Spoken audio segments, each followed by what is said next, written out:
Assalamualaikum warahmatullahi wabarakatuh. Innal hamdalillah nahmaduhu wa nasta'inuhu wa nastahdihi wa nastaghfiruh. Wa na'udzu billahi min shururi anfusina wa min sayyiati a'malina. Man yahdihillahu fala mudilla lahu wa man yudlil fala hadiya lahu. Asyhadu an la ilaha illallah wahdahu la syarika lah.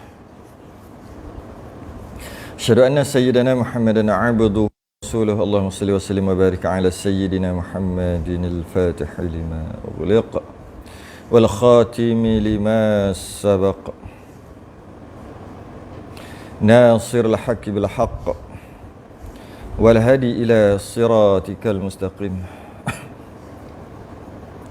Sallallahu alaihi wa ala alihi wa ashabihi haqq qadrihi wa miqdarihi al-azim. Allahumma nawwir bil kitabi basari wa atliq bi lisani wa shrah bihi sadri. Ista'mil bihi jasadi bihawlik wa quwwatika fa innahu la hawla wa la quwwata illa bik. Subhanaka la ilma lana illa ma 'allamtana innaka antal alimul hakim. Wa la hawla wa la quwwata illa billahil 'aliyyil 'azim. Amma ba'du. Alhamdulillah, sambung lagi seperti yang dijadualkan, seperti biasa, hari Jumaat, kitab Kifayatul Muhtadi, muka surat 77 Jawi 68 98. Kita membicarakan tentang perkara yang membatalkan sembahyang. Perkara yang membatalkan sembahyang sebelum ni apa? Yang dah selesai sebelum ni.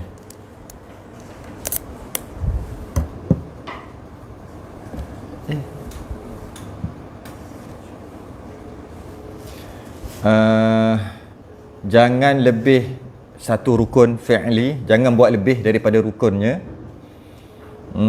Sebelum tu jangan bergerak lebih 3 kali berturut-turut.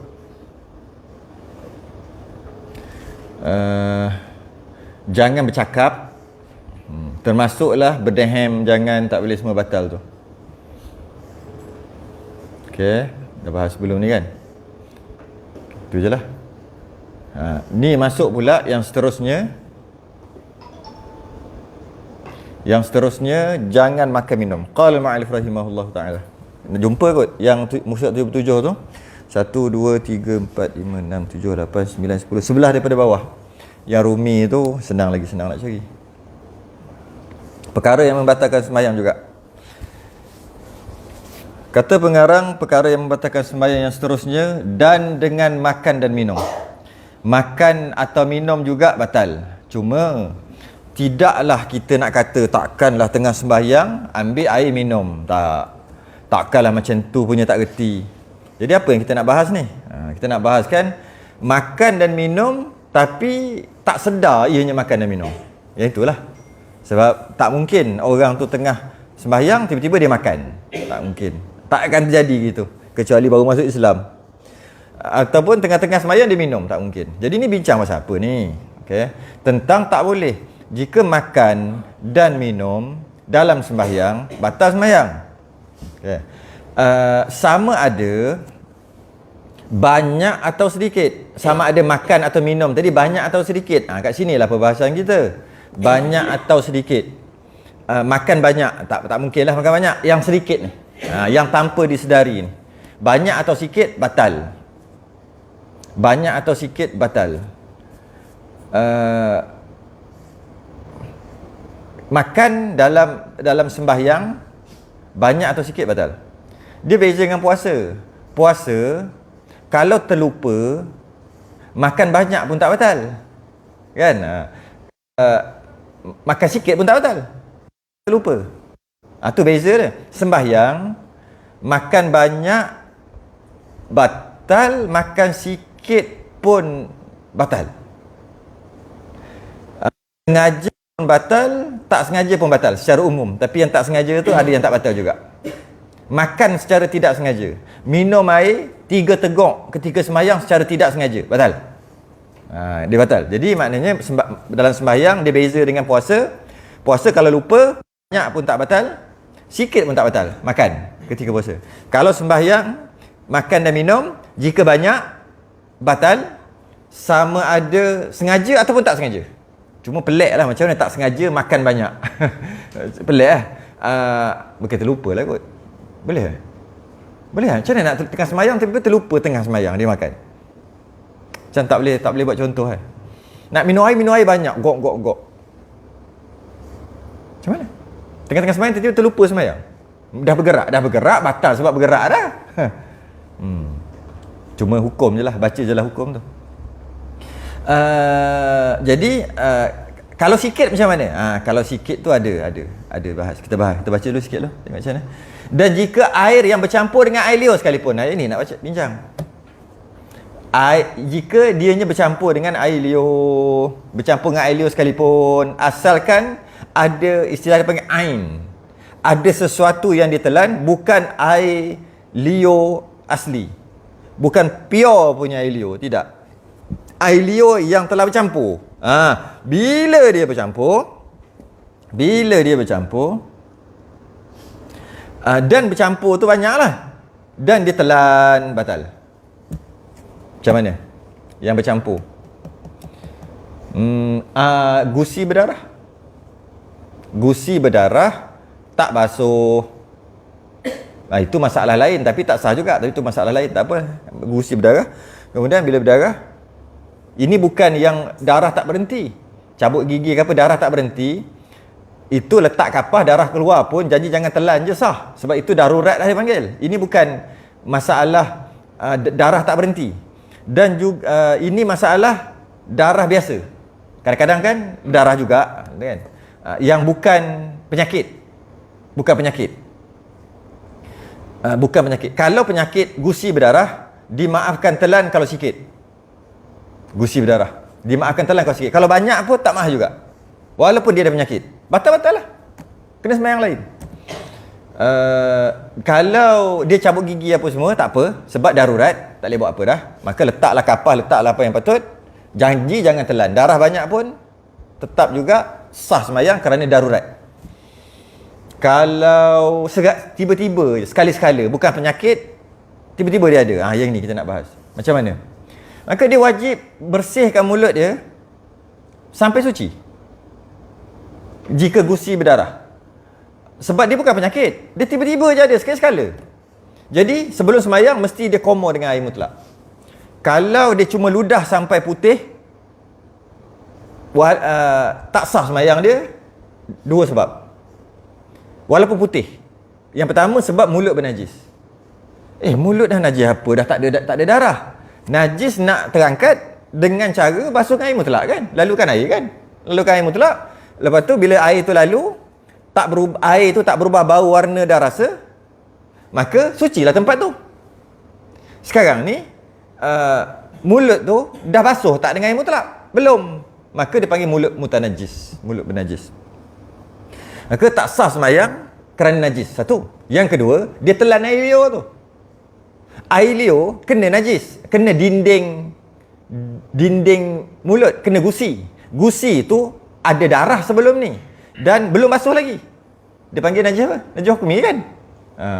Kemudian air liur tu kena, air tu jadi mutanajis lah. Dia telan macam makan walaupun tak ada darah dah. Jadi ada dua sebab lah. Dua sebab betul. Jadi hati-hatilah dekat yang berdarah ni. Kalau dia ludah sampai putih sekalipun, haram telan sebab telan najis walaupun putih. Ini cerita yang dah putih ni. Cerita yang ada darah tu memang haram dah.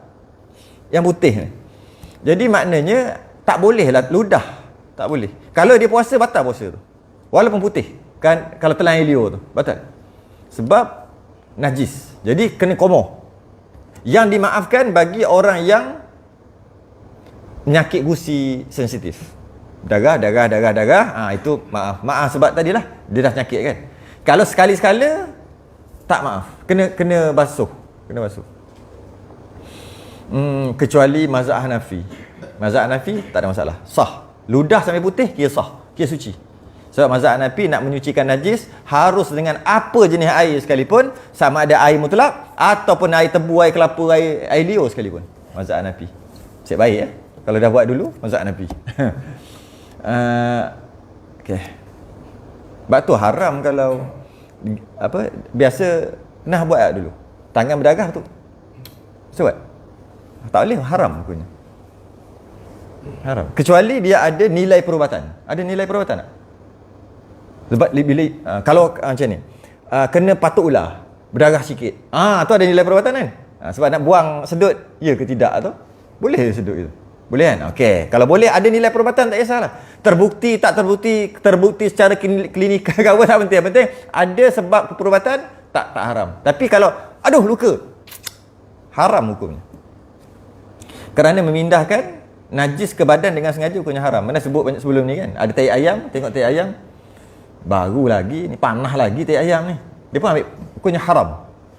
Walaupun boleh basuh. Kecuali ada nilai. Contoh nak sapu. Ada nilai tu. Maksud ada sesuatu. Nak korek lubang, terkena najis tak apa. Kalau saja hukumnya haram. Sebab tu pegang anjing, pegang babi hukumnya haram. Kecuali ada nilai juga. Nak selamatkan dia. Tu. Faham kat situ? Sebab apa? Biasa bat tu lah. Bat najis kat tangan tu, digisap. Lepas tu, ludah lah. Tu. Lepas tu, telan. Telan dah putih dah. Okey. Haram memindahkan najis ke badan dengan sengaja. Haram. Kemudian dia telan pula air liur, haram walaupun putih. Walaupun putih, air liur tu putih. Okey, baca lagi.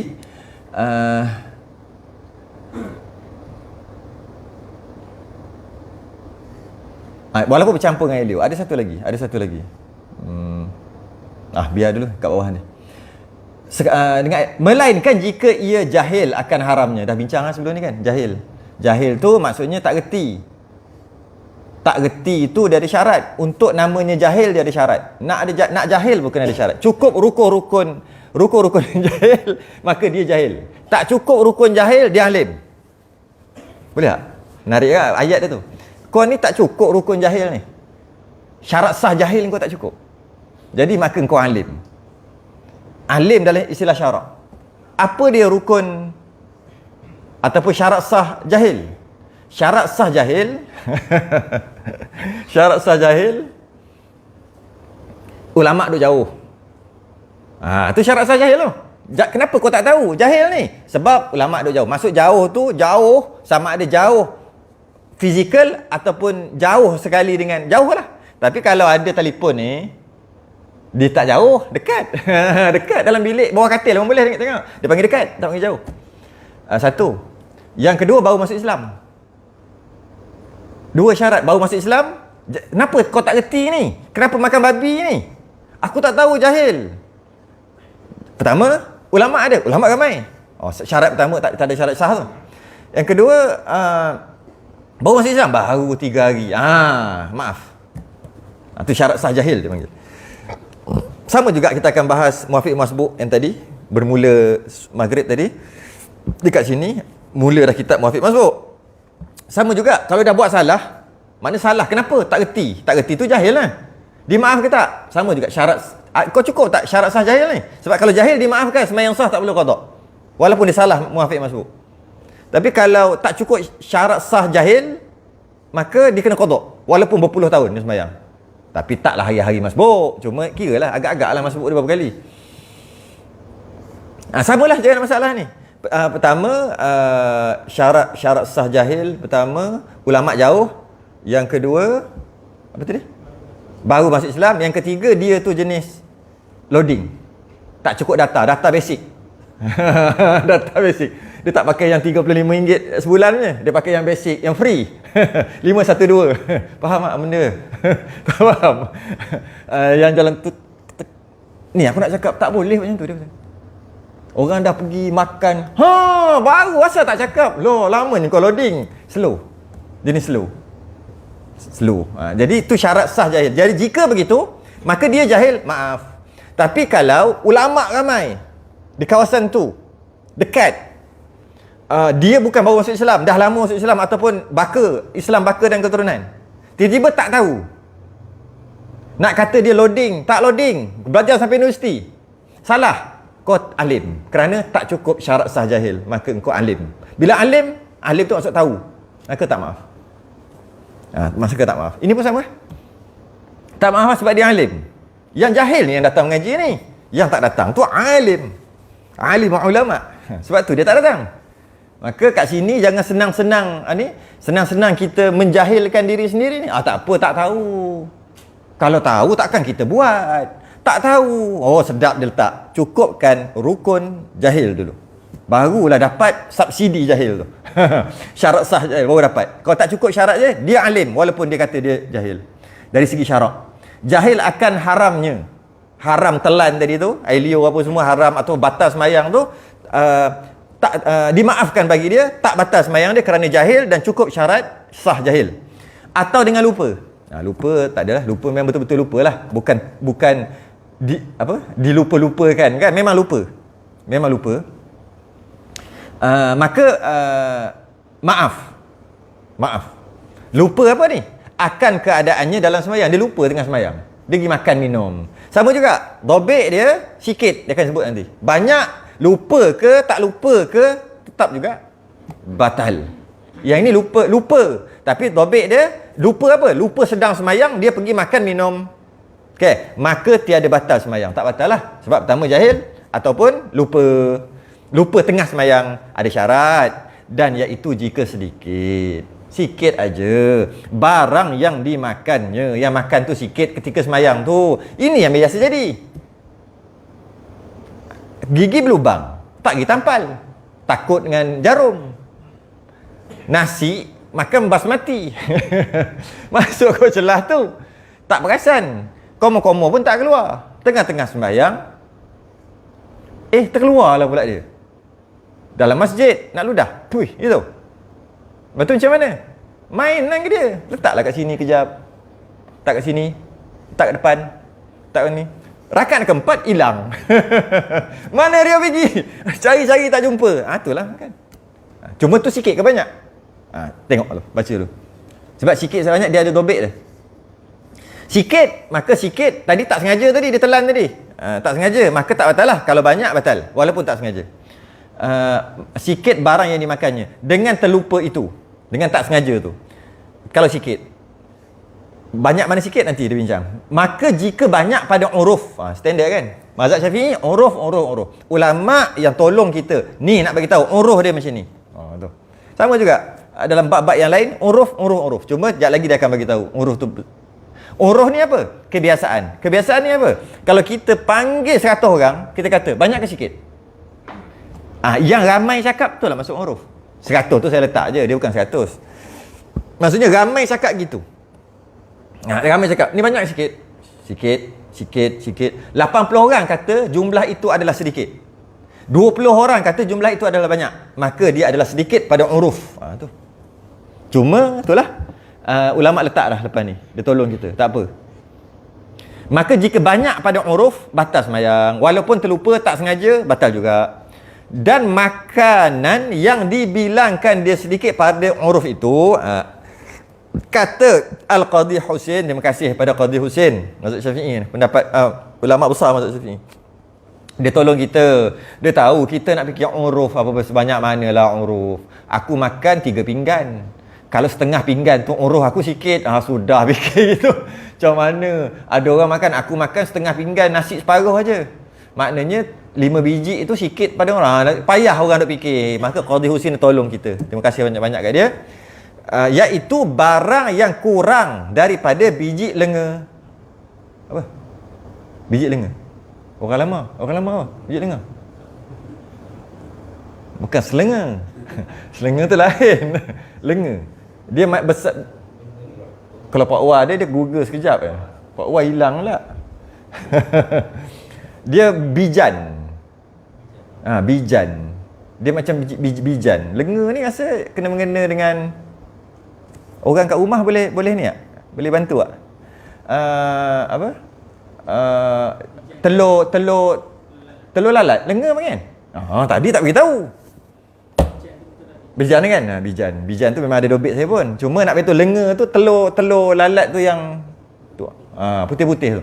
Bukan sebiji-sebiji, bukan kan, kalau tak tengok lenga tu dia sebiji-sebiji banyak kan. Bukan maksud tu. Maksud biji lenga tu stopok biji lenga. Jadi besar jugalah. Kalau ambil sebiji, kecil sampai tak nampak. Dia yang stopok yang biasanya. Ada juga yang besar kan, banyak. Tapi biasa kan dia lebih kurang besar bijan. Tak tahu bijan, beli burger. Tengok kat atas burger tu. Benda tu lah. Itulah bijan. Telur lalat. Macam telur lalat lenga. Tapi yang telur lalat tu nama renga. Itulah. Susah nak cakap. Kena itulah. Biji lenga tu. Ada kata tu renga. Ada kata lenga ni biji macam dalam buah-buahan. Buah-buah biji-biji dalam tu. Yang penting bijan. Telur lalat tu renga. Betul. Orang pun cakap sama juga. Tu renga. Jadi lenga ni apa? Tak ada dictionary malam ni. Mana pergi Pak Ponteng Hokmo je. Jadi yang penting besar dia, dobek saya besar bijan. Jadi jika besar bijan, tak sengaja telan, tak batal sembahyang. Itulah. Tak perlulah nak ukur, ambil tip, ukur berapa hun dah agak-agak aja. Jadi mana kalau dia duduk main-main tadi, ada tak besar bijan nasi tu? Boleh lah. Cuma ada pun jika sekadar biji lenga pada qaul yang asalnya dibilangkan dia banyak. Oh gitu. Dia gini. Qadhi Husin kata kurang daripada biji lenga. Bijan tu kurang lagi. Mana kecil lagi pada tu. Qaul yang asal biji lenga tu besar. Maknanya kurang pada tu. Masalah memang kecil sungguh. Tapi dia ada dua ni. Dia sebut qaul yang asah, maknanya dua pendapat yang sahih sama-sama kuat. Ulama pilih satu. Yang satu tu namanya asah. Tapi dua-dua sahih. Dia bukan pendapat muktamad dengan pendapat dhaif, bukan. Dua-dua sahih. Lepas tu ulama kaji-kaji dia pilih, dia ambil yang ni lah. Tapi dua-dua sahih. Dia ambil ni. Dia ambil, dia panggil asah. Jadi kita tak boleh tolak juga yang sahih satu lagi. Tak boleh tolak. Sebab ada ulama lain kata, yang ni aku pilih. Maka ini asah bagi dia. Ulama lain, ini asah bagi dia. Jadi, kalau kata ini pendapat yang dhaif, itu tak apalah. Kita kata tak payah amal lah, dhaif. Kita amal yang muktamad. Jadi tak boleh kata gitu. Jadi kat sini khilaf dia kat mana? Sebahagian ulama, Qadhi Husin kata kecil daripada biji lenga. Kurang. Ada ulama kata biji lenga tu lah border di antara kecil dengan besar, dengan maksud biji lenga tu masih lagi kecil. Tu. Tapi terlalu halus untuk dibincangkan. Biji lenga kecil sebagian ulama kata biji lenga tu besar. Yang besar tu kata yang kecil yang mana? Kurang sikit pada tu, kecil lah. Jadi kalau ikut asahnya biji lenga tu besar. Maknanya memang salah. Memang masalah. Okey? Kalau biar stop kat situ. Dan bermula minum pula. Tadi makan. Bermula ada pendapat sekejap. Kenapa tak ada dobek Dalam kepala ada, tapi dalam ni tak ada. Ada mazhab Hanafi. Ada. Mazhab Hanafi ataupun pendapat dhaif mazhab Syafi'i, maksud banyak tu adalah boleh kunyah. Kunyah tu sedap. Boleh kunyah tu banyak. Tak boleh kunyah sikit. Jadi setakat 2-3 biji tak boleh kunyah. Nasi. 5 biji boleh kunyah. Memang boleh, tapi dinamakan kunyah tak? Tak kan? 10? Ada rasa sikit kot kan? 10 biji. Banyak juga biji tu. Gitulah. Itu mazhab Hanafi. Kalau boleh kunyah, banyak. Boleh tahan banyak juga tu. Tak apalah, ada khilaf kat situ. Dan bermula minum pula. Minum itu seperti makan. Sama juga.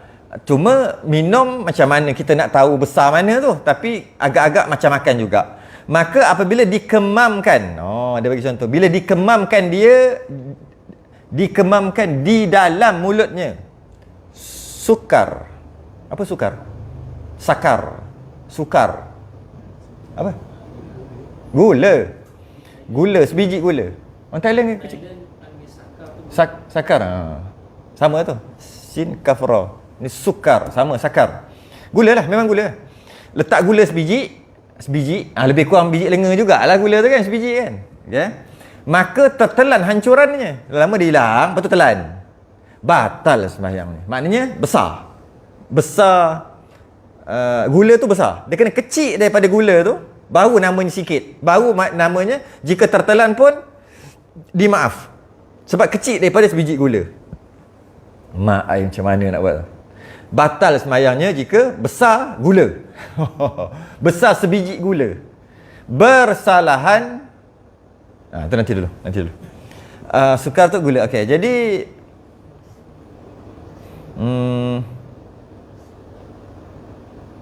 macam minum Milo, minum kopi, ada tak dekat lidah? Warna dia. Ada, jelek takat gambar, selfie. Okay. Selang sejam, selfie sekali lagi. Lidah tu sama tak? Tak sama. Mana dia pergi? Dia sudah telan lah, dia campur air liur. Jadi hati-hati orang yang minum kopi, geng-geng kopi, hati-hati. Geng kopi, hati-hati. Lepas minum, komo. Buat. Tu macam geng-geng Pakistan duk buat ambil uduk tu. Kita komo. Diorang bunyi, geli lah. Wajib pada mazhab dia. Sampai makhraj tu, dia panggil gharah dia panggil. Sampai tu. Wajib, kalau tidak tak sah. Komo wajib. Mazhab Hambali. Jadi waktu tu mazhab Syafi'i jadi wajib dah. Sebab ada benda dah dia minum, mana melekat, dia wajib dekat ha tu kat situ air kena masuk. Apa dia panggil? Buat udara keluar tu. Lepas tu ludah sampai putih. Kalau gosok gigi lagi bagus. Dengan lidah dia bagus. Atau buat sampai putih. Komo sampai putih. Ludah putih je. Okey, sembahyang baru sah. Walaupun dia ada tinggal sikit-sikit, nanti dia bahas. Dia tinggal sikit-sikit tu. Apa lagi ada? Makan asam. Asam boy, asam kan? Itu asam je. Cuba tengok asam. Makan asam original. Ada kat lidah? Tak ada. Tapi kenapa asam tu ada kat lidah? Pewarna tu. Apa lagi ya? Asam yang merah tu. Minum teh. Kalau teh pekat tu ada lah. Teh nipis kurang manis game penyakit. Tak ada lah. Tak kisah lah. Teh tu. Teh yang pekat-pekat. Latte tak ada. Latte tak ada. Latte cair gitu je. Dia tak pekat. Kopi tu. Kau yang pekat. Apa lagi? Makan kari. Kari pun tak ada tak? Apa? Makanan yang ada lekat kat lidah. Tak biasa tengok. Tapi kalau ada kat lidah, dia kena buang. Kalau kena gosok-gosok lah. Ataupun buat dan ludah sampai putih. Maka barulah boleh sembahyang. Kalau tidak, sembahyang boleh. Tak sah. Sembahyang sah. Jangan telan liur. Sembahyang sah. Jangan telan liur. Masa berapa rakaat jangan telan liur. Telan liur batal. Sebab ada kat lidah Milo ke apa tu. Koko apa. Okey. Tapi kadang-kadang dia akan tinggal sejuk dia tu. Min dia tu. Mari kita baca. Bersalahan maksud tak batal. Semata-mata rasa. Jangan sabar. Rasa apa ni? Seperti ia memamahkan tebu. Dulu punya contoh mamah tebu kan. Mamah tebu. Maka meninggal di dalam mulutnya rasa tebu. Rasa tebu tu lah. Bau tebu. Itu tak ada masalah. Dia panggil dia panggil asar. Sa. Bukan sin. Sa. Asar. Kesan. Macam pakai inai. Selang berapa jam, buang inai tu, pakai setumpuk inai tu. Buang inai, tinggal asar dia panggil. Tak ada masalah, asar. Jadi, kalau tinggal asar, dia dulu bagi contoh tebu. Kita sekarang ni, ubat gigi. Kan ada mint. Lepas gosok-gosok, komo-komo, dia ada sejuk dia tu. Itu dia panggil asar juga. Tak ada masalah. Telan pun tak ada masalah. Pedas. Makan cili ataupun memang pedas apa-apa ke, komo-komo ada rasa pedas lagi. Telan pun tak ada masalah. Bukan dimaafkan. Tak ada masalah. Dengan maksud, tak ada masalah. Maksudnya, dia tak ada. Dia cuma tinggal kesan aja. Dekat kulit, kesan dekat kulit aja. Okay. Itulah. Itu je. Dalam meninggalkan kesan tak ada masalah. Pedas apa semua. Best. Apa lagi yang batal? Biar dah bab makan selesai. Dan demikian lagi. Batal juga. Dengan niat hendak memutuskan sembahyang. Ada tengah sembahyang nak putus, maksudnya tak nak sembahyang lah aku. Tapi tangan duk gini lagi. Aku rasa macam tak nak sembahyang, maksudnya nak batalkanlah sembahyang. Gitu tu maksud. Niat hendak memutuskan sembahyang. Bukan dah memutus. Kalau dah memutus dia dah berjalan dah. Itu dia panggil telah memutuskan sembahyang. Telah berhenti sembahyang. Ini niat aja. Sebab tu kata niat. Lintas ke hati. Lintas macam mana? Nak berhenti sembahyang ataupun tak nak sembahyang ataupun nak keluar. Nak keluar tu tak nak sembahyang. Okey? Niat nak memutuskan sembahyang. Macam mana? Batal. Batal. Dan jika kerana hendak baca dulu lah, kita bahas nanti. Dan jika kerana hendak memalingkan dia kepada sembahyang lain sekalipun. Nak tukar sembahyang pun tak boleh. Macam ni. Maksud memutuskan niat adalah putus. Maksudnya aku tak nak. Kalau sembahyang, aku tak nak sembahyang dah. Aku nak berhenti. Niat dia. Itu nama satu putus. Satu lagi yang dinamakan putus juga adalah dia ada niat lain. Maka namanya putus juga. Bila dia ada niat lain, niat lama tu terputus dengan niat yang baru. Pernah dengar tak? Takbir berulang kali. Kalau takbir 3 kali, tak sah sembahyang. Saya dengar? Tak saya dengar? Takbir 3 kali batal. Dulu saya dengar tahun 90-an dulu. Takbir 3 kali batal. Bukan. Takbir 2 kali batal. Kan? Takbir 2 kali batal. Takbir 3 kali baru tak batal. Ramai orang salah faham. Takbir ganjil. Takbir ganjil je yang sah. Tapi kalau genap batal kan? Kenapa? Okey, kita yang salah faham tu nanti kita cerita. Kenapa tak boleh? Pertama, betul ke batal? Betul. Kenapa takbir 3 kali baru sah? Takbir 2 kali batal. Takbir sekali memang sah lah. Sebab dia takbir pertama, niat sembahyang. Maka masuk dalam sembahyang. Lepas tu dia niat sekali lagi kan? Dia rasa macam tak jadi. Lainlah, memang salah. Nak sembahyang, dia niat mandi wajib. Itu memang tak masuk sembahyang langsung. Ini dah masuk sembahyang. Cuma dia tak puas hati. Tapi sembahyang dah masuk. Allahu Akbar dah niat. Dia tak puas hati. Dia takbir sekali lagi. Masa dia takbir sekali lagi, itu niat baru. Niat baru membatalkan niat lama. Okey. Dan niat baru tu pun tak sah juga. Sebab ketika dia niat, dia masih lagi dalam sembahyang.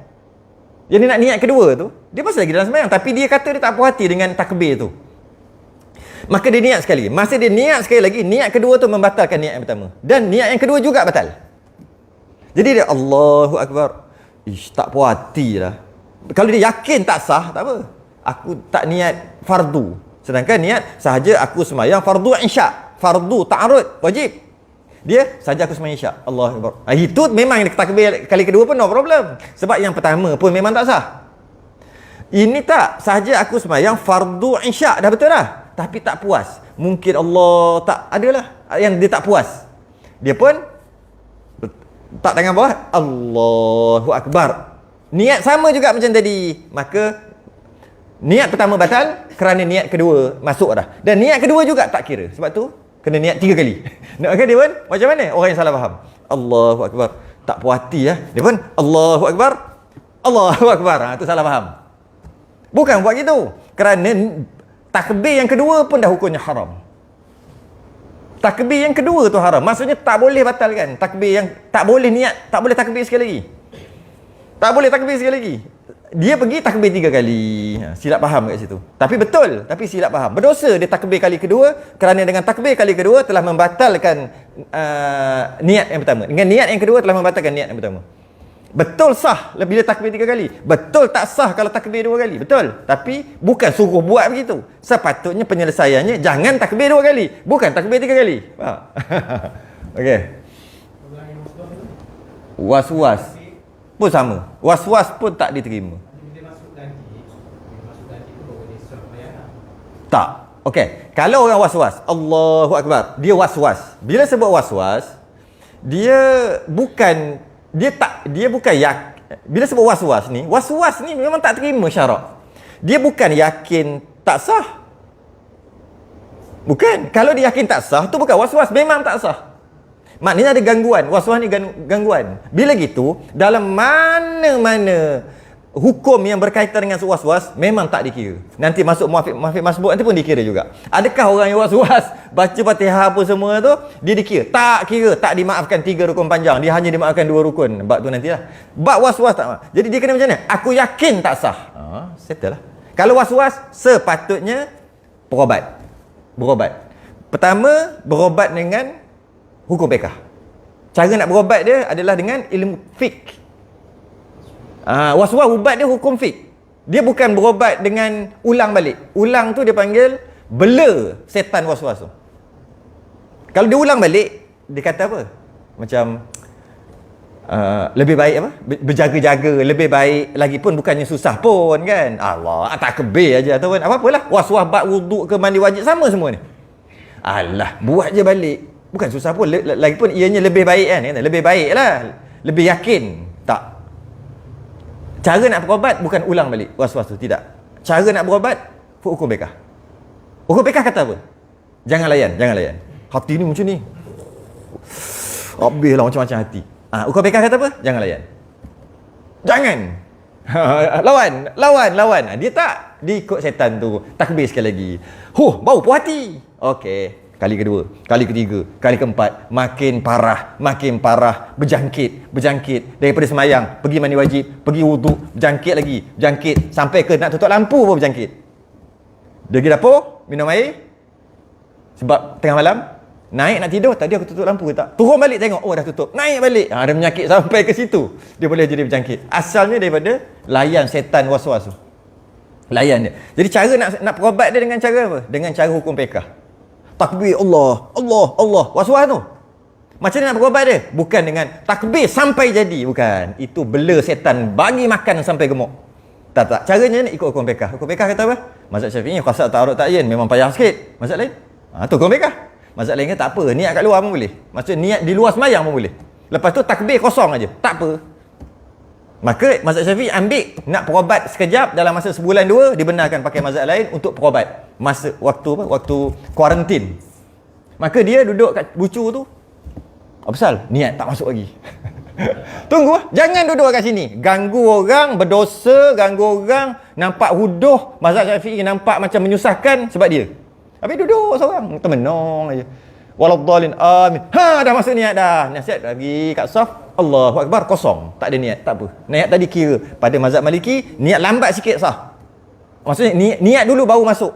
Mazhab Syafi'i muqaranah, iaitu ketika Allah kat situ. Jadi boleh pakai. Tu perobat dia. Buat begitu sebulan 2 bulan.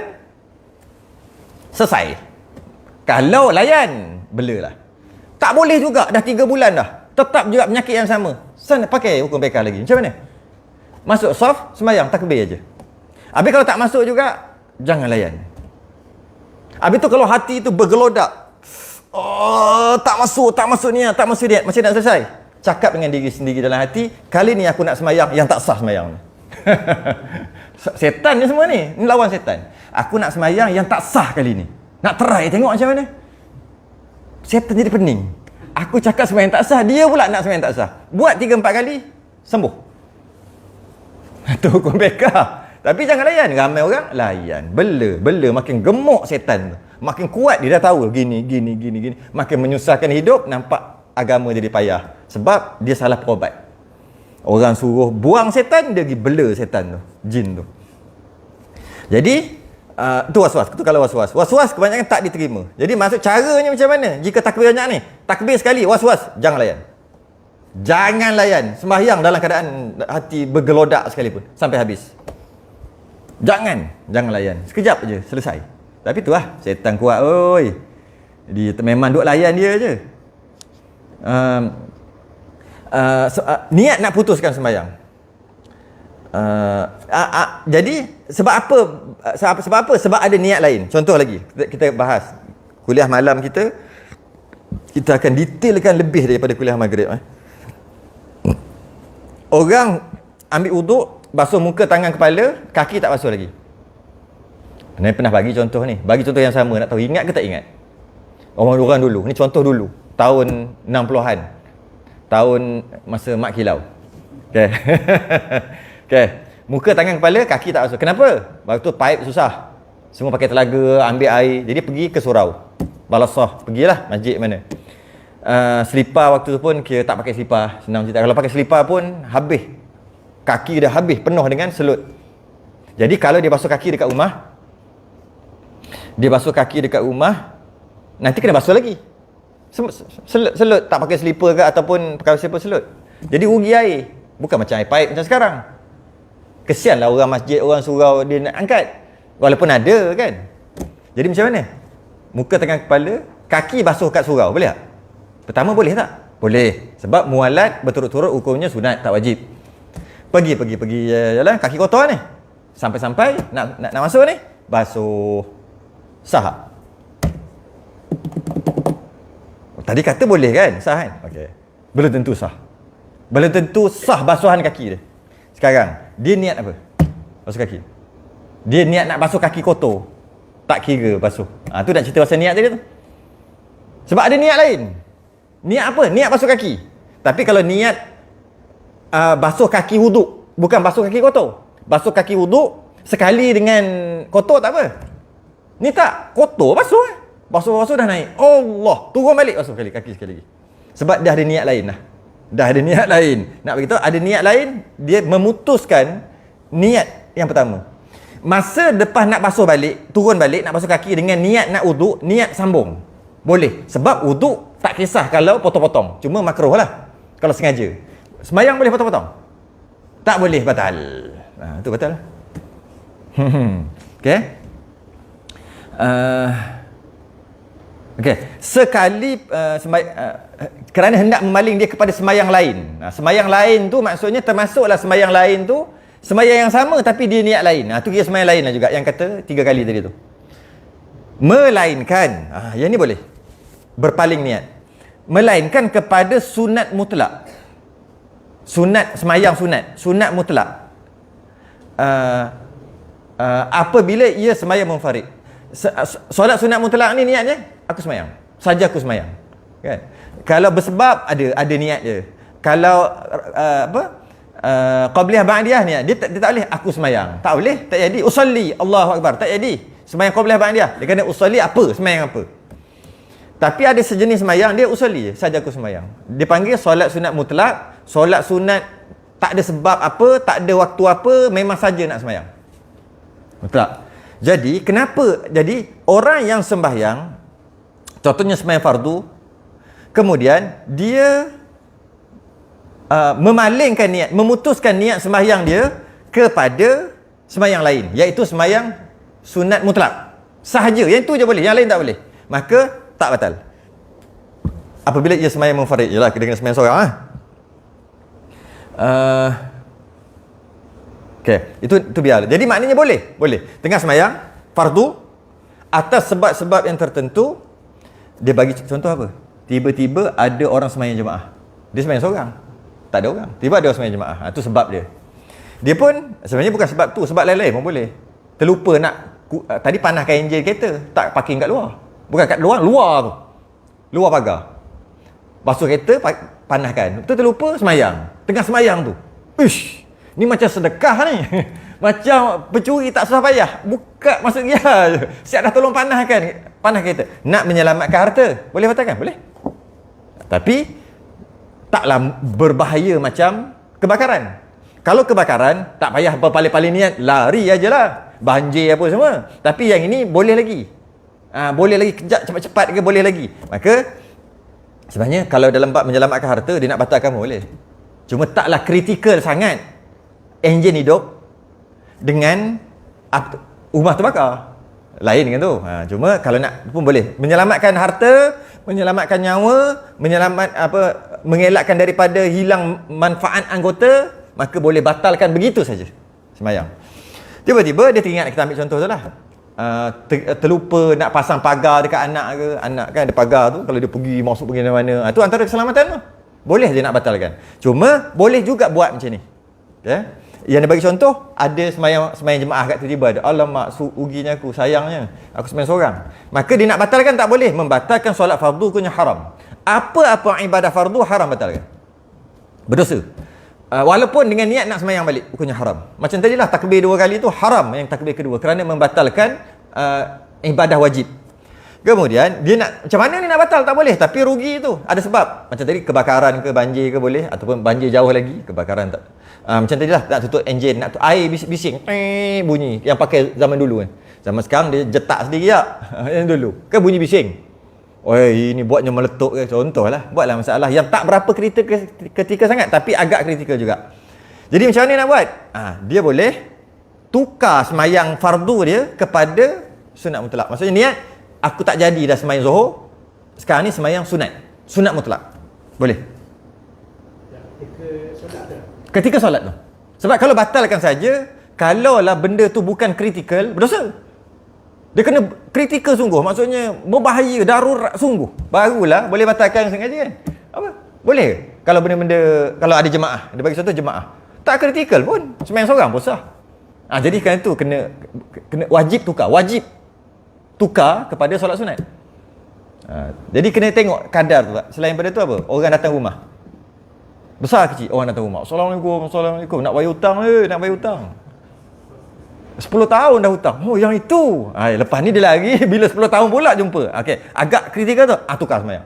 Kalau benda tu sangat penting, batalkan terus. Dekat situ kita sendirilah tentukan dia punya kadar kritikal dia tadi tu. Okey? Anak duk main kat tangga. Umur 2 tahun, setahun. Duk main kat tangga. Dah lama nak main tangga, kita duk tutup. Kali terlupa nak tutup. Tepi tu agak-agak nak tukar kepada solat sunat. Tak ada, pergi terkam terus lah, semayang balik. Tengok kadar dia, kadar. Tapi contoh ni cantik lah. Nak semayang jemaah, dia kadar dia setakat nak dapat fadilat lebih aja. Jadi nak buat macam mana? Maka dia kata sunat. Maka sunat baginya bahawa ia memalingkan sembahyang fardu itu kepada sunat mutlak. Aku tukar sembahyang tukar pula. Tak jadi dah sembahyang ni, nak sembahyang sunat pula. Tukar niat tu kepada solat sunat mutlak. Dan memberi salam daripada 2 rakaat supaya mendapatkan jemaah. Lepas 2 rakaat, kalau masa tu dah 2, lepas tu rukuk apa semua tahiyat lah. Kalau 1 tambah 1 lagi, kemudian salam, dapatlah jemaah tu. Supaya mendapat jemaah, pergi jemaah dengan orang yang solat jemaah tadi. Pendapat yang kedua, sunat. Pendapat dhaif, bukan pendapat kedua. Pendapat dhaif sunat je 2 rakaat. Bukan. 2 rakaat tu ya, tapi 1 rakaat pun boleh. Tu pendapat disempurnakan dengan solat mutlak tu 1 rakaat pun memadai. Jadi dua-dua boleh. Maknanya kalau dah rakaat yang kedua, terus habiskanlah rakaat tu. Kalau rakaat yang pertama nak pilih, agak-agak 1 rakaat lagi seminit lebih tahiyat kan. Macam tak baloi je, maka 1 rakaat je salam. Sebenarnya lebih tukar niat solat sunat mutlak, boleh batalkan macam tu je. Sebab ibadah sunat tak haram, batalkan. Tengah sembahyang sunat, tiba-tiba je terus belah gitu je, tak haram. Cuma tak ada adab, maka makruh. Sebab sembahyang sunat tak haram. Kalau sembahyang fardu haram, belah macam tu je. Jadi bila tukar yang sunat, belah. Makruh. Itu pun makruh pun kalau sengaja. Kalau ada sebab tadi, jadi tak makruh balik. Sebab-sebab yang berbahaya tadi. Okey, ada sebahagian lagi dia kata macam ni. Kalau tak dan sangat, lepas tukar kepada solat sunat, bagi salam. Walaupun berdiri, walaupun rukuk, walaupun sujud masa tu. Pelik masa sujud. Masa duduk atau sujud ke? Masa berdiri kan? Tukar. Pup, aku niat tak jadi dah nak sembahyang maghrib ni. Sembahyang maghrib seorang-seorang tak jadi sebab ada jemaah dah ni. Maka nak tukar solat sunat mutlak. Baru rakaat pertama. Macam mana? Assalamualaikum warahmatullahi wabarakatuh. Belah. Banyak cara tu. Jadi maknanya dia punya kadar. Kalau boleh yang terbaik sempurnakan 2 rakaat. Macamlah kita. Kalau tak masalah sangat 1 rakaat. Tak boleh juga bagi salam kat mana dia berada waktu tu, setelah tukar niat. Bagi salam je. Rukuk. Assalamualaikum. Sampai tak sempat nak i'tidal. I'tidal lah. Assalamualaikum warahmatullahi. Belah, itu adab. Ataupun last sekali lepas tukar solat sunat tu, belah gitu aja. Tapi makruh. Tak berdosa. Maka sunat baginya ia memalingkan sembahyang fardu. Sunat tu. Ke sunat mutlak dan memberi salam. daripada 2 rakaat supaya dapat mendapatkan jemaah yang ada tadi. Kalau solat jemaah nak pergi solat jemaah, mendapatkan solat jemaah itulah. Kalau nak selamat anak, pergi selamat anak lah. Kalau nak lari-larilah, apa yang tadi itulah. Itu dia punya. Okey. Okey. Demikian lagi niat hendak memutuskan sembahyang. Jadi kembali balik kepada asal, kalau dia niat nak, aku tak nak sembahyang lah rasanya, terus batal sembahyang tu. Itu poin besar. Aku tak nak sembahyang lah, terus batal sembahyang.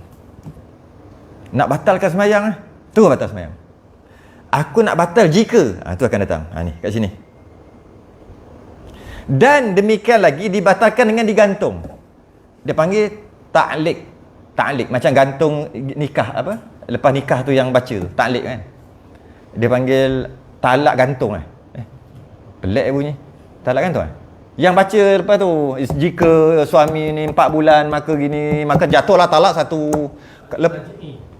Bukan. Ta'liq, bukan. Memang talak tu talak raj'i, tapi bahasa istilah memang ta'liq.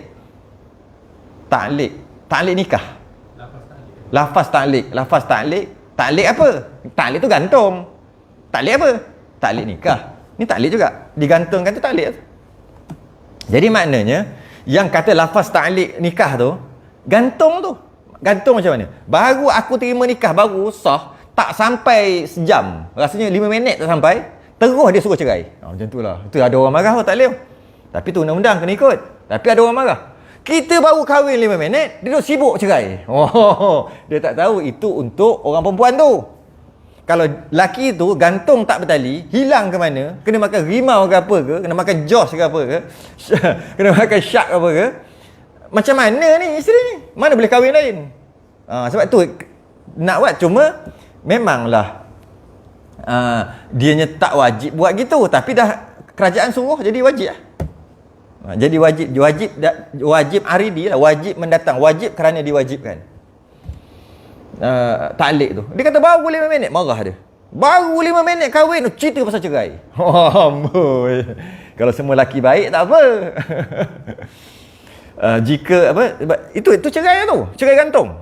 Cerai gantung tu, talak gantung, cerai gantung. Jika suami tadi tak bagi nafkah, hilang macam mana, lupa rakyat dia. Kemudian datang isteri perempuan tadi kepada qadi. Kena datang. Kalau tak datang 8 tahun pun tak cerai, walaupun hilang. Kena datang. Datang qadi, buat gini-gini, lupa dah hayat dia. Kemudian qadi pun buat kajian lah, buat semua, buat investigate semua sampai habis. Okay? Lepas tu cerai. Belum lagi. Kemudian dia bayar RM1. Faham RM1 lah? RM1 lah. Kena bayar RM1. Ni. Maka jatuhlah talak satu. Dia cakap kat mulut dia tu. Maknanya talak kan dah ada dah cerai atas kepala dia. Tapi gantung. Maknanya banyak step. Yang pertama, perempuan tadi kena pergi dulu, ngadu. Yang kedua, ngadu kat qadi. Tak boleh ngadu kat Facebook. Tak jadi. Orang ngadu kat Facebook sekarang ni kan. Ngadu kat qadi. Qadi tu pula, qadi kerajaan tu lah. Okey, qadi. Kemudian qadi tu buat siasatan. Kemudian dah buat siasatan, qadi setuju. Tu cerai? Belum lagi. Kemudian qadi tu akan bagi tahu lah. Dah cukup masa dah. 4 bulan tak silap. 4 bulan kan? Kalau 4 bulan lah. 3 bulan lah. Kalau 2 bulan pergi qadi pun tak jadi. Sebab ta'liq tu 4 bulan. Datang. Jumpa kat qadi tu. Dah puas hati semua, qadi puas hati. Tercerai? Belum lagi. Kalau nak cerai, bayarlah RM1. Tiba rasa sayang lagi. Simpan balik duit. Tak cerai. Akhir sekali 8 tahun. 10 tahun sekalipun. Tak cerai. Habis tu masih lagi suami isteri, walaupun laki dia mana pergi tak tahu. Masih lagi tak boleh kahwin, haram kahwin. Nak pergi dah? Pergi, bayar RM1. Jatuh talak satu. Siapa yang jatuhkan? Suami. Suami yang jatuhkan. Dia kata, kalau awak langkah ke situ kan, langkah keluar pintu tu, jatuh talak kan. Sama je, beza yang ni bukan langkah, bagi duit. Sama juga, kalau awak bagi saya RM1, jatuh talak satu. Dia pun bagi, jatuh yang main-main. Sama gitu. Kalau awak bagi duit kat dia, jatuh talak. Biasa ada kes, ada lama lah dia cerita, laki dia marah, isteri dia bagi duit dekat mak bapak. Awak bagi, jatuh talak. Dia kata. So, isteri dia bagi juga. Lepas tu dia tanya jatuh ke tidak. Jelas kata jatuh lah. Tapi yang dia nak cerita lelaki dia jahat. Tak apalah buat jahat tu, jatuh tu dulu. Dia dapat anak. Anak apa? Kalau lepas pada tu jatuh, tapi dia kata takkan jatuh kot, bagi mak sendiri, duit dia kerja, bukan laki dia punya duit, takkan tak boleh kot. Lah, jelas-jelas kata kalau awak bagi duit, bukan duit saya, duit awak bagi, jatuh. Tapi pelik lah laki tu cerita bab lain, cerita pasal hukum ni. Dia pun bagi, dia kata takkan jatuh. Lepas pada tu dapat anak. Anak apa? Itu dia panggil anak haram. Haram apa? Haram ziyadah. Yang orang panggil haram jadah tau. Jadah tu ziyadah. Ziyadah tu tengok kamus. Tambahan. Anak tambahan. Sepatutnya tak ada anak, jadi anak tambahan. Tu ada dipanggil haram jadah. Tapi bunyi ni lah. Yang haram tu mak bapak, anak tak haram pun. Digantung. Dengan digantungkan hendak memutuskan dia. Dia gantung. Semayang digantung. Macam mana? Macam mana digantung?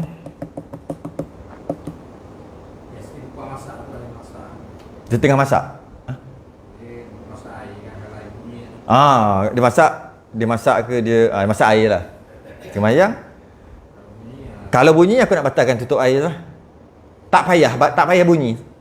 Waktu tu juga batal. Angkat kain.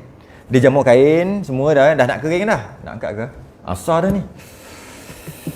Tapi sikit lagi nak kering. Tapi macam nak hujan ni. Semayang je lah. Allah. Tengah semayang. Sebelum semayang tak apa? Tengah semayang. Sebelum semayang dia niat lah macam ni. Tak jadi. Tengah semayang. Bunyi guruh dah ni. Ini kalau hujan ni kena angkat kain ni. Kalau hujan aku nak pergi angkat kain. Nak pergi angkat kain tu batal lah. Atau kalau hujan ni aku nak batalkan semayang. Sama lah. Angkat kain dengan batal semayang tu sama. Dah angkat kain tu batal lah. Maka bila batal? Tu juga batal. Ketika dia taklid, dia gantung tu terus batal. Dia tak boleh gantung. Tak boleh.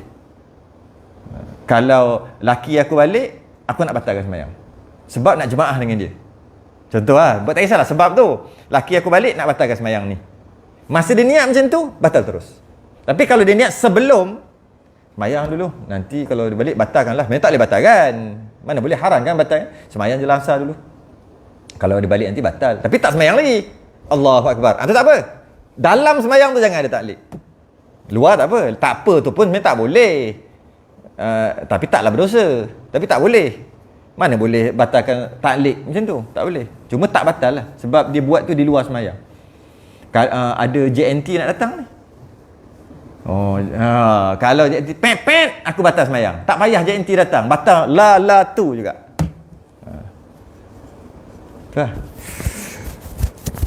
Yang ni masalah sikit ni. Ni kena masuk hukum 3 hukum dalam bab tauhid. Macam mana fiqh boleh masuk tauhid? Sambung. Dan jika digantungkan dengan yang mustahil pada adat sekalipun, seperti digantungkan dengan terbang seorang. Seseorang tu terbang. Ada 3 hukum bab tauhid. Tahu pakar 3. Hukum akal. Ini mustahil lah, kita ambil terus lah, tak payahlah panjang sangat. Mustahil akal, mustahil adat, ada 2. Kalau nak kira wajib tu, wajib dengan mustahil. Wajib adat, wajib akal, wajib syarak. Itu 3 tu. Tapi kita nak ambil 2, nak bandingkan 2 perkara, iaitu mustahil adat dengan mustahil akal. Kalau orang tak pernah masuk kelas tauhid, takkan dapat faham apa benda yang nak bincang. Tapi tak apalah, sebab kita bukan bab tauhid. Jadi walaupun digantungkan dengan perkara yang mustahil pada adat. Mustahil adat. Apa mustahil adat? Mustahil adat ni, adatnya takkan jadi. Adatnya takkan jadi. Boleh tak ayat tu? Wajib adat. Nak faham mustahil adat? Faham wajib adat dulu. Wajib adat, ambil kertas, letak kat api, terbakar. Dia panggil wajib adat. Adakah wajib akal? Tidak. Wajib akal ke? Tak. Kenapa kata tak wajib akal? Ada je yang kena api tak terbakar. Nabi Ibrahim. Maknanya, adatnya api membakar. Adatnya. Istilah dia panggil sunnatullah. Kena air basah. Adat je tu. Itu wajib adat. Mesti adat. Wajib tu mesti. Kalau mustahil adat, samalah juga. Mustahil adat. Mustahil. Tak terbakar. Tak terbakar tu lah mustahil. Kena api tak terbakar. Kan mustahil. Mustahil apa ni? Mustahil akal. Bukan. Mustahil adat. Nabi Isra' dan Mi'raj. Mustahil. Perkara yang mustahil lah. Naik atas langit semua kan. Perkara yang mustahil. Mustahil apa? Mustahil adat. Takkan. Habis orang kata tak masuk akal. Salah faham lah. Nabi naik Isra' Mi'raj tak masuk akal. Dia nak bagi tahu apa hebatnya Nabi tu, tapi ayat dia salah. Dia kata tak masuk akal. Bila dia kata tak masuk akal, mustahil lah. Mustahil akal. Tidak. Mustahil adat je. Akal masuk akal tu. Harus pada akal. Setakat nak naik tu. Harus. Cuma ada ke orang naik? Tak ada. Memang mustahil pada adat. Adatnya tak ada orang main terbang naik macam tu. Yang terbang macam tu malaikat, jin. Itu pun ada hadnya. Jadi dia gantung dengan perkara yang mustahil adat. Dia perkara gantung. Perkara yang mustahil adat. Apa? Dia bagi contoh terbang. Okay. Kalau orang kat depan aku ni terbang, aku batal sembahyang. Batal tak? Batal tak? Dia kata, dan jika digantungkan dengan yang mustahil adat sekalipun batal lah maknanya. Batal lah. Kalau ada macam mana bagilah contoh walaupun tak logik. Hujan semayang Jumaat, hujan dekat semayang kat luar, tak ada bumbung gitu lah, ramai sangat orang, hujan, dia basah. Dia kata kat orang kat depan ni kalau dia kena hujan tak basah, dia hujan tak basah, kena hujan tapi tak basah, aku nak berhenti sembahyang. Macam tu lah. Ni buat contoh je lah. Nak contoh apa lagi? Mustahil adat lah tu. Kalau dia kena hujan, tapi tak basah, aku nak batalkan. Adatnya mustahil. Mustahil adat, mesti basah lah. Walaupun begitu, kalau fikir logiknya, macam ni, tak batal lah. Sebab memang dia akan basah. Bila basah tak batal. Kering baru batal.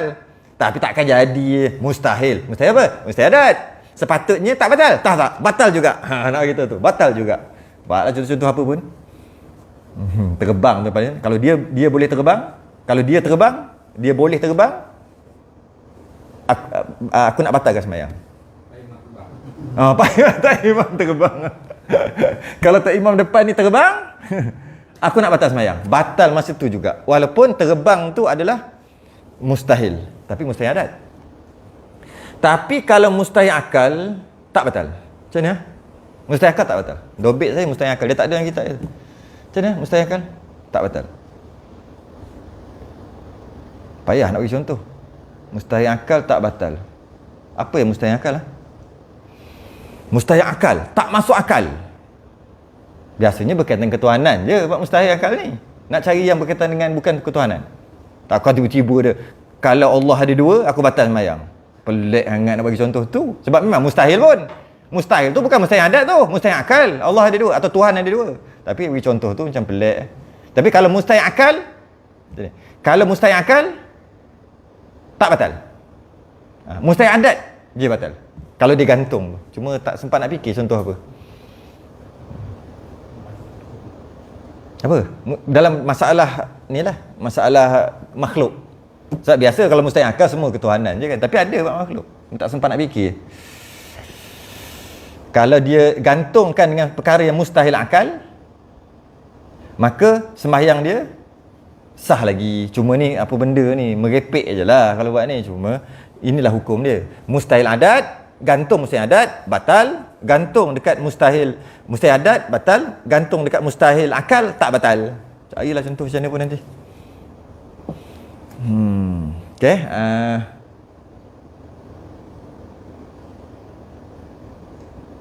Berdosa kalau batal. Dan demikian lagi dengan taraddud, pergi mari. Taraddud ni pergi mari, ulang alik, pergi mari. Dan demikian lagi dengan taraddud padanya, yakni pada memutuskan sembahyang. Taraddud ni pergi mari, nak putus ke tak? Jangan putus. Putuslah. Tu penyakit lah tu. Pergi mari. Bolak balik. macam nak putuskannya? Tak boleh, tak putus. Nak, tak. Sama banyak. Dia panggil pergi, taradud. Nak putuskan sembahyang, nak berhenti. Aku nak berhenti sembahyang. Aku tak nak berhenti. Aku nak berhenti. Nak berhenti ke tak? Nak berhenti ke tak? Nak berhenti ke tak? Nak ke tak? Nak ke tak? Nak ke tak? Okay? Batal juga. Batal tu. Dan demikian lagi. Maknanya batal juga. Dengan pergi mari pun batal. Maknanya niat ni dia kena betul-betul. Dia tak boleh pergi mari pun tak boleh. Tetapi tiada mengapa, kan tu? Taradud yang hasil daripada was-was. Kan kata tadi, was-was dia tak kira dalam ikut syarak. Was-was tak dikira dalam ikut syarak. Dia ada masalah nyakit was-was. Nyakit was-was. Maka ada lah. Batal lah kau, batal. Ada. Saya pernah jumpa. Dalam telinga, bukan dalam telinga. Dia macam ada orang bisik. Keluarlah kau pada Islam. Keluarlah. Macam tu. Tapi bukan suara nak cakap macam ni. Tak kerti juga. Tak pernah mengalami. Tapi dia kata macam ada orang cakap dalam kepala. Tapi bukan maksud itu macam mana? Dia sendiri cakap tu. Macam, keluar Islam. Keluar. Best keluar Islam. Keluar Islam best. Best macam tu. Dia bukan macam minum arak. Bukan. Kalau minum arak tu best. Bukan. Itu setan. Ni tak. Dia itu setan biasa. Ini lain. Dia macam keluar Islam. Lompat naik bangunan tinggi, lompat je macam nak terasa, macam nak terasa tu yang dia lompat tu, jadi pelik-pelik tu. Itu ya, dia ada macam taradud, pergi mari, ulang alik, berbolak-balik. Yang hasilnya berhenti sembahyang tu hasil daripada was-was, tak kira, tiada mengapa, tak kira. Was-was tak masuk book, ya. Atau mengerjakan perbuatan sembahyang. Ada soalan, tengoklah kejap. Kalau taradud nak berhenti solat kerana rasa macam rasa bacaan imam sebut huruf tu betul atau tidak? Imran tanya. Taradud tu nak berhenti ke tak? Imam ni baca betul atau tidak? Dia tak boleh gitu. Dia macam ni. Sebelum taradud nak berhenti, nak mufaraqah ataupun tidak, tu mufaraqah, dia tak panggil berhenti. Tu mufaraqah. Berhenti jadi makmum.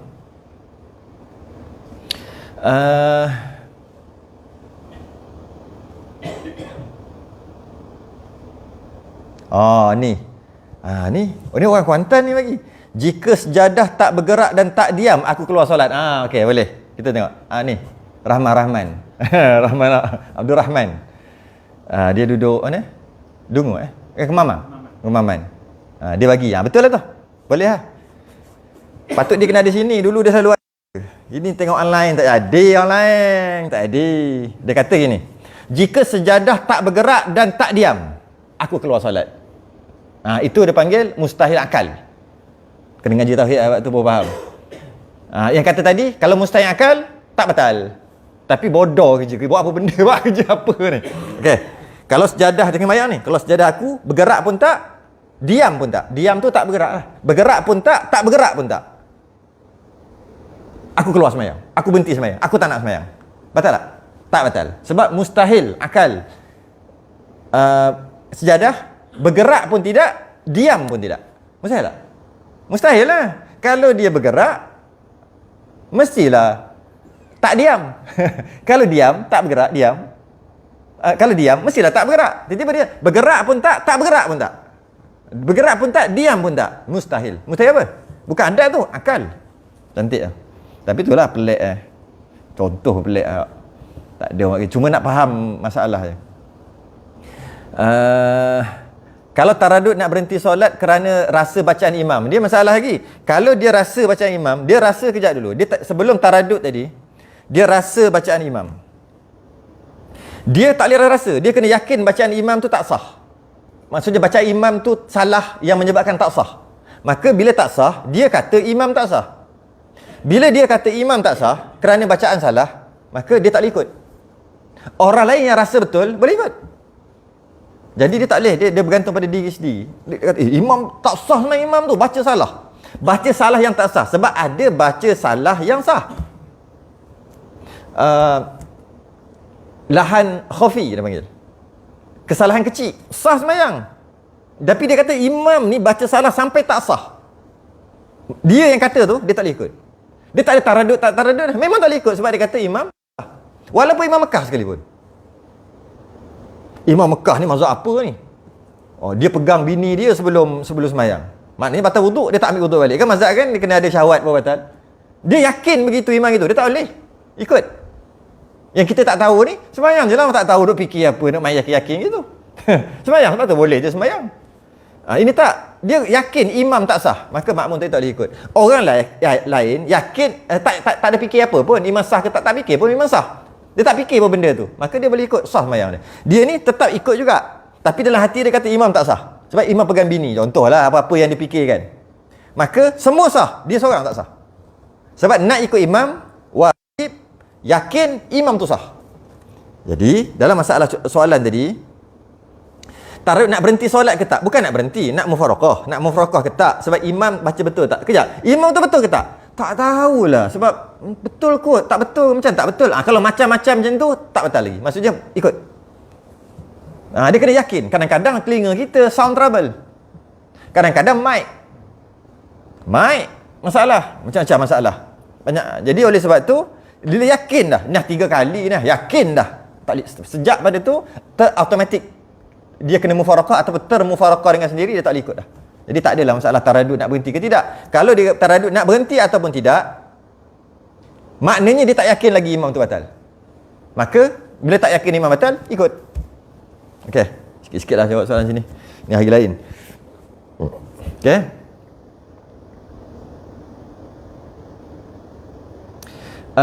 Tetapi tiada mengapa taradud hasil daripada waswas. Waswas tak kira. Atau mengerjakan perbuatan sembahyang. Atau mengerjakan perbuatan sembahyang. Sama ada ia rukun qauli. Sama ada ia rukun qauli seperti Fatihah atau rukun fi'li seperti i'tidal. Sama juga. Oh, ni panjang kat ni. Dia waswas ataupun dia taradud pergi mari mengerjakan perbuatan sembahyang. Kita ambil perbuatan rukun fi'li. Dia bagi contoh rukun qauli dulu dalam kurungan atau mengerjakan rukun perbuatan. Ambil contoh Fatihah dululah. Dia rukun qauli. Sama ada rukun qauli Fatihah atau rukun fi'li seperti i'tidal. Okey, macam ni. Ambil rukun fi'li dulu. Dia pergi mari, buat ke tak? Buat ke tak? Buat ke tak? Rukun tu tengah semayang ni, semayang seorang.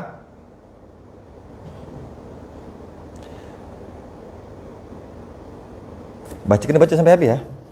Sama ada ia rukun qauli seperti Fatihah atau rukun fi'li seperti i'tidal. Dia syak tu. Serta syak pada niat. Ni lain pula. Ketika takbiratul ihram sama ada ia syak asal niat. Kejap-kejap bawah ni. Oh, ada sambung yang bawah atau panjang masa syaknya. Oh, panjang ni. Pukul apa nak start ni?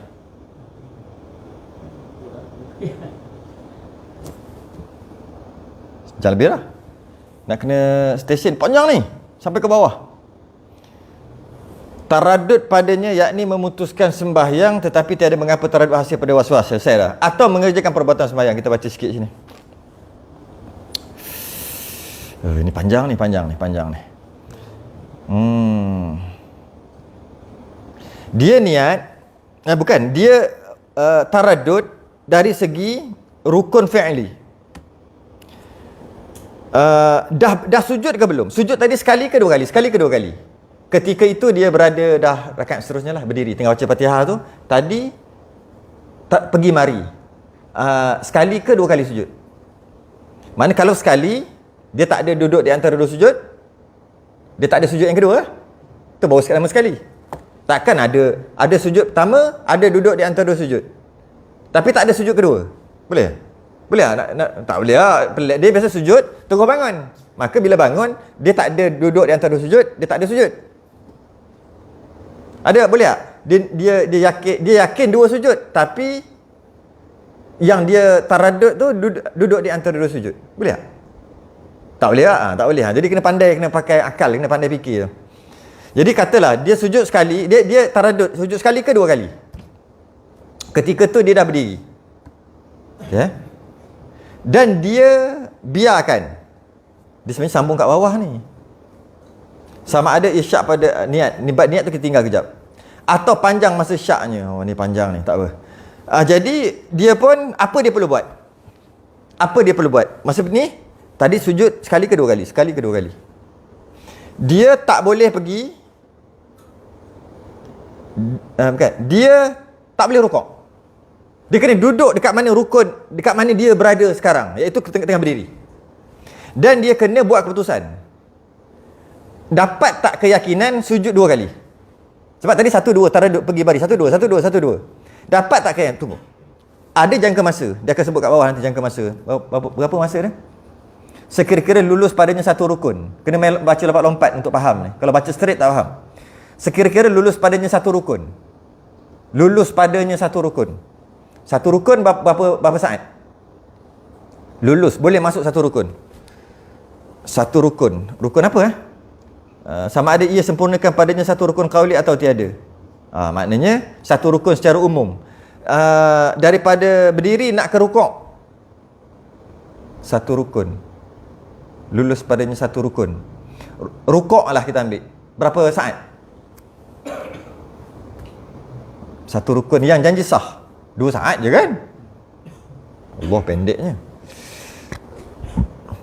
Panjang sikit, sujud 2. Kalau masa berdiri, satu rukun.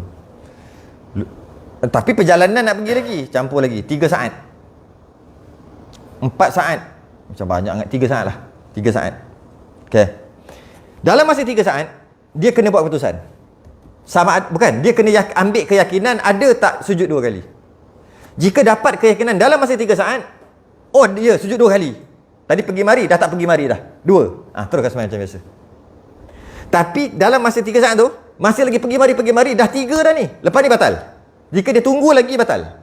Ataupun jika dia rukuk, batal. Tak boleh pergi mari juga. Dia wajib sujud. Dia wajib sambung balik yang dia pergi mari tadi tu. Jadi masa itu yang dicerita kat bawah tu. Tu kata panjang. Sekira-kira atau panjang masa syaknya. Panjang tu panjang mana? Seminit? Bukan. Sekira-kira lulus padanya satu rukun. Sama ada ia sempurnakan padanya satu rukun qauli atau tiada. Sama ada satu rukun tu, kalau ambil yang ada rukun qauli, berdirilah panjang berapa puluh saat. Tak. Dia tak kira gitu.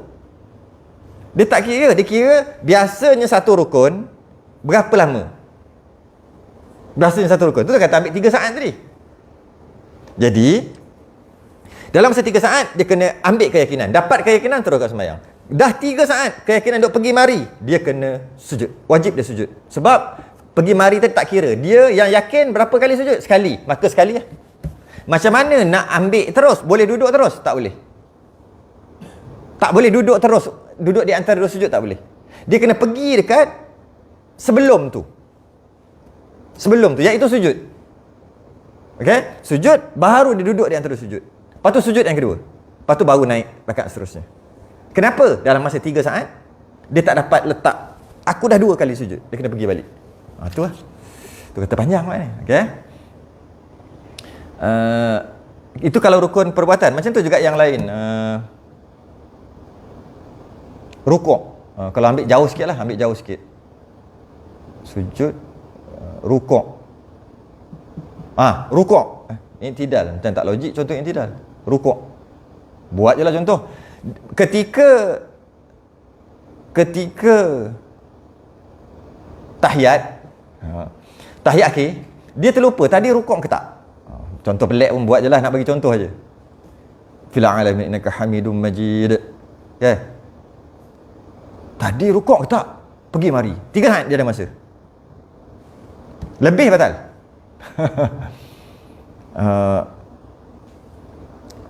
Berapa apa ni? Rukuk tak. Sampai 3 saat tak datang lagi. Dia wajib berdiri, balik, rukuk. Dia kena pergi ke rukun sebelum. Bukan buat rukun tu, sebab rukuk mestilah daripada berdiri kepada rukuk. Dia tak boleh pergi naik terus rukuk, tak boleh. Rukuk adalah daripada sini ke sini. Dia berniat nak rukuk ketika itu. Jadi kalau ni, mana ada orang daripada bawah naik terus rukuk, tak boleh. Itu bukan cara dia. Cara pergi dulu, tapi tak kira lah yang pergi ni. Sebab dia dah yakin itu. Cuma pergi balik, rukuk. Lepas tu i'tidal, sujud, tahiyat. Itu maksud dia. Lama tu. Itu kalau rukun. Kalau rakaat, tadi rukun, spesifik rukun. Kalau rakaat, dia ada sampai tahiyat sebelum salam. Maksudnya dari segi nak tambah 3-4. Rakaat pertama dah 3-4. Teruk sungguh dah. Rakaat pertama dah 3-4. Tak apa, biarkan 3-4 tu. Maksudnya boleh, tak ada masalah. Dia tak ada. Dah lama sangat tak dapat. Rakaat pertama dah 3-4. Macam mana? Rakaat pertama dah 1-2. Kalau rakaat pertama 3-4 lagi pelik. Rakaat pertama dah 1-2. Teruk sungguh. Patutnya 3-4 tu biasa. 1-2. Tadi aku takbir. Teruk sangat dia ni. Rakaat pertama dah 1-2. Okey. Ada lama mana pun tak apa. Rukuk i'tidal tak apa. Tak apa dengan maksud tak batal. Walaupun duduk masih lagi berdiri lama je. 1 ke 2. Rukuk. 1 ke 2. I'tidal 1 ke 2. Masih tak batal. Sebab dia yang dia taradud tu rakaat. Bukan rukun. Yeah. Bila rukun, dia tak boleh pergi ke rukun seterusnya sebab dia taradud rukun. Yang ini dia taradud rakaat. Boleh je pergi. Cuma bila dah nak sampai satu rakaat, dia kena buat keputusan dah. Tak boleh buat keputusan dah. Tak ada dah. Okey, tak ada keputusan. Maksudnya ambil satu. Betul ya, ambil satu tu. Ambil satu. Mana tambah lagi lah. Kalau 4 rakaat lagi 3 lah. Biasa 3-4. Saya bagi contoh yang tu. Ambil satu. Tapi tiba-tiba masa rakaat keempat, Allah, bukan. Masa rakaat yang ketiga, kan dia ambil satu, dia tambah lagi 3. Okay? Ketika rakaat yang ketiga yang dikira, sebenarnya bukan 1 tadi 2. Maknanya dah cukup lah. Tak ada masalah. Terus tahiyat. Tak apa. Cuma sunat sujud sahwi lepas tu standard lah. Jadi maknanya kalau rakaat dia panjang masa dia. Tapi kalau rukun tak ada. Rukun tak waktu tu juga. Dalam masa tu kita tak boleh, kita kena berhenti kat situ juga. Dan demikian lagi dengan taradud padanya. Dengar sekali lagi nanti akan datang minggu depan. Dan demikian lagi dengan taradud padanya. Ni susah sikit ni. Dengan taradud dan demikian lagi dengan taradud dan demikian lagi dengan taradud padanya. Ini dia agak teknikal sikit. Sebelah dah. Allah. Lepas ni kita boleh habiskan ni. Kali ni boleh habiskan terus sampai fasal baru. Fasal pada menyatakan beberapa syarat bagi dikabulkan semayang. Sah semayang. Bukan sah. Terima. Sah dah. Terima ke tak? Itu syarat kabul. Sekali lagi habis syarat kabul. Tangguh dulu.